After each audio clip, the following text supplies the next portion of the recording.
दुनिया के सबसे रहस्यमय प्राणियों में से एक येती की कहानी लगभग हजारों सालों पुरानी बताई जाती है। कई बार इन्हें देखे जाने की खबरें भी आती जाती रही है। लद्दाख के कुछ बौद्ध मठों ने दावा किया था कि हिम मानव येती उन्होंने देखा है। वहीं शोधकर्ताओं ने येती को मनुष्य नहीं बल्कि ध्रुवीय और भूरे भालू की क्रॉस ब्रीड बताया है। कुछ वैज्ञानिकों का कहना है कि येती एक विशालकाय जीव है जिसकी शक्ल सूरत तो बंदरों जैसी होती है, लेकिन वह इंसानों की तरह दो पैरों पर चलता है। इसे देखे जाने के रोमांचक किस्से अक्सर सुने जाते रहे हैं। हालांकि इसे लेकर वैज्ञानिक भी एकमत नहीं है। नेशनल जियोग्राफिक की एक रिपोर्ट के मुताबिक 326 ईसा पूर्व में सिकंदर ने सिंधु घाटी को जीता था। इस जीत के बाद सिकंदर ने हिम मानव को देखने की इच्छा जताई थी। स्थानीय लोगों ने उनको बताया कि हिम मानव काफी ऊंचाई पर पाए जाते हैं, जिस वजह से वे येती को पकड़ नहीं सकते। आधुनिक समय में सबसे पहले 1921 में हिम मानव को देखने का दावा किया गया था। हेनरी न्यूमैन नाम के एक पत्रकार ने ब्रिटेन के खोजकर्ताओं के एक दल का इंटरव्यू लिया था। खोजकर्ताओं ने दावा किया था कि उनको पहाड़ों पर पैरों के विशालकाय निशान दिखाई पड़े थे।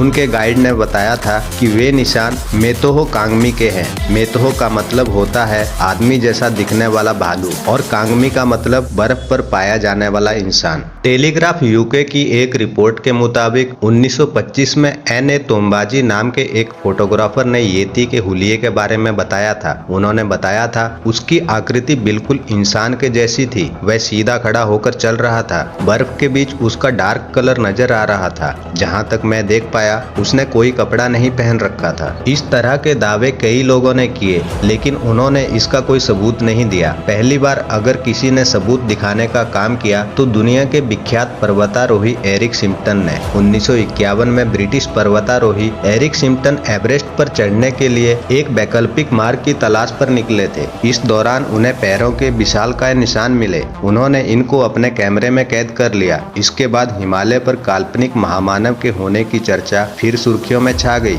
इसके साथ ही हिम मानव के लिए शेरपा शब्द येती पर चलन में आया। आलोचकों का दावा था कि यह आकृति बर्फ के पिघलने से बनी है। 1986 में मशहूर पर्वतारोही रीनहोल्ड मेंसर ने येती से सामना होने का दावा किया था। 2007 में अमेरिका में एक टीवी शो को होस्ट करने वाले जोश गेट्स ने भी कुछ इस तरह का दावा किया था। उन्होंने कहा था कि हिमालय में एक झरने के करीब बर्फ पर उनको पैरों के 3 रहस्यमय निशान मिले थे। हालांकि स्थानीय लोगों ने गेट्स की बात को खारिज कर दिया। उन्होंने कहा था वह भालू के पैरों के निशान थे, जिसे गेट्स ने गलत समझ लिया था। 2017 में एक बार फिर येती के कथित दांत, हड्डी, बाल, त्वचा और मल के नमूने की जांच की गई। ये नमूने हिमालय और तिब्बत के पठारों में स्थित मठों, गुफाओं और अन्य स्थानों से जमा किए गए थे। शोधकर्ताओं ने उस क्षेत्र और दुनिया के अन्य इलाकों से भालुओं और अन्य जानवरों का नमूना भी जमा किया। येती के कुल 9 नमूनों में से 8 एशियाई काले भालू, हिमालयाई भूरे भालू या तिब्बती भूरे भालू से मैच कर गए। 9वां सैंपल एक कुत्ते का साबित हुआ।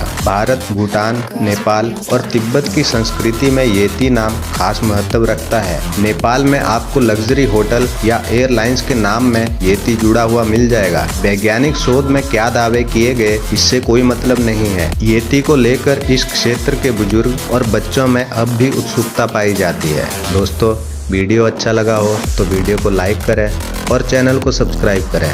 मिलते हैं अगले वीडियो में एक नई जानकारी के साथ।